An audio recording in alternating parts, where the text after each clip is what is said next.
pinapuran, nagaan natin na influensya adlaw-adlaw ng mga buhay. Pakiusa nga komunidad na espirituhanon nga pagtubohan mga individual nga nahampat bugos na lawas sa simbahan.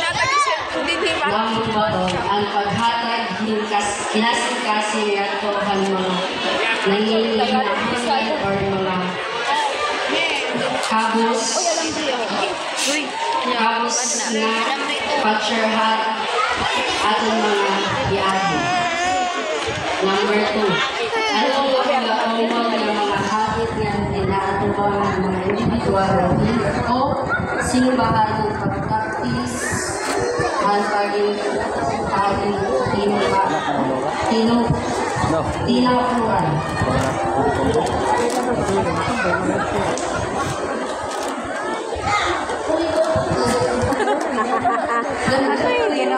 Hindi mag-isip ito nang matanggal ang aransendidahan mga kasaulugan ng simbahan na binahang mga sakramento.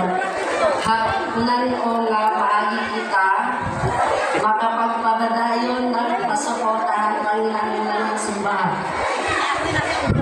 Kapatian ng mga programa ng simbahan.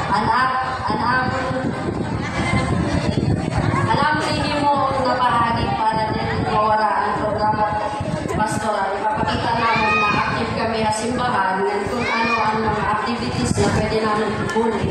Makikireferit kami. Salamat.